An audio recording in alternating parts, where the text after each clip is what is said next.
Buenos días, estudiantes. Me llamo Señora L y hoy vamos a hablar sobre los océanos del mundo.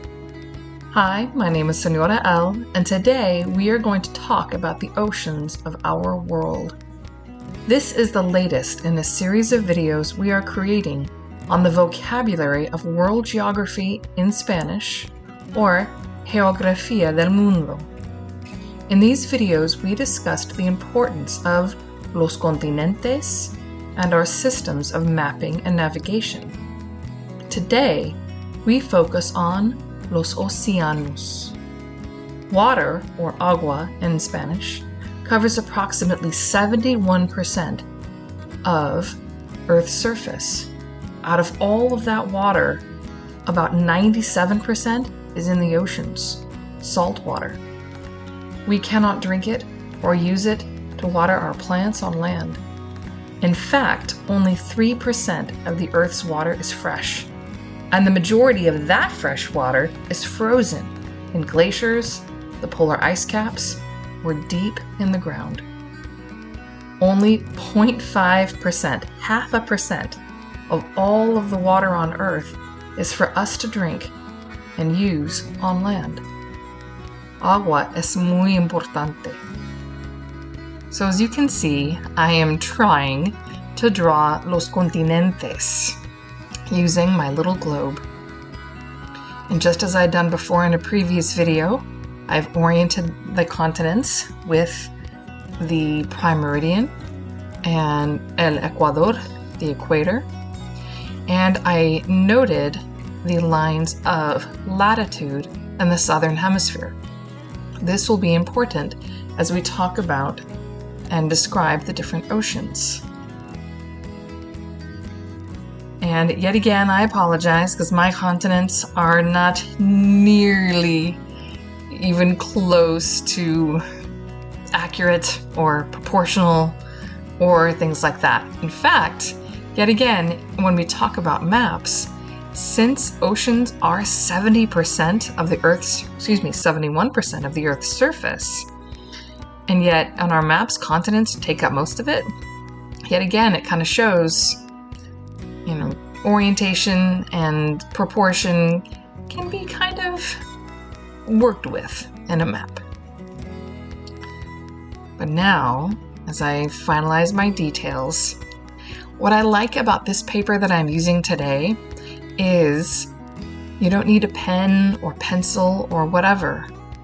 As you use just a stick with a sharp end, you take away the darkness and add the light to it. And the first ocean I'm going to talk about is el Océano Índico, or the Indian Ocean. This is one of the warmest oceans on our planet. Next, Océano Ártico, the Arctic Ocean, one of the coldest and smallest oceans in our world. And we also have el Océano Atlántico, or the Atlantic Ocean. And our largest ocean, even though it doesn't look very large on this map, is el Océano Pacífico, named by Ferdinand Magellan because he called it the most peaceful ocean that he had ever traveled. And the last, and basically the newest designated, is el Océano Antártico, or the Antarctic Ocean. El Océano Antártico, or el Océano del Sur, also known as the Southern Ocean or Antarctic Ocean, is the youngest and smallest of the world's oceans. It was first created 30 million years ago with the separation of Sudamerica, or South America, and Antártida, or Antarctica. Now, what you see me doing here is trying to give a little light to the oceans. Like I say, what I love about this paper is that the more you uncover, the more colors you reveal. Just like scientists now, as they explore more and more of the oceans, they discover new species, new mountain ranges, new coral reefs all the time. In fact, only about 20% of the world's oceans have been accurately mapped and explored. So that's 80% of our planet's surface, or the water surface, that is still a mystery. I think that's pretty amazing. So just to review, and you can repeat after me, los océanos are Océano Pacífico, our largest ocean, Océano Atlántico, the Atlantic Ocean, Océano Índico, the Indian Ocean, Océano Ártico, or Arctic Ocean, y Océano Antártico, or el Océano del Sur. Now, many people ask, how do you separate the oceans? And what about the 7 seas? Well, a couple answers. For the 7 seas, they were originally designated by north and south. Originally, it was the Arctic, Atlantic, but North Atlantic, north of El Ecuador, the equator, and south of the equator.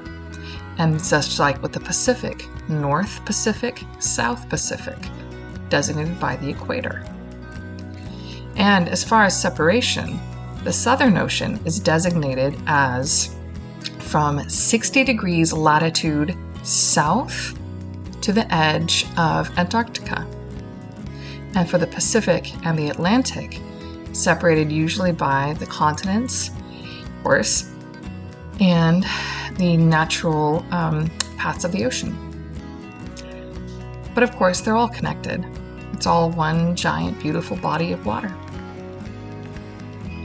Until next time, estudiantes, hasta luego.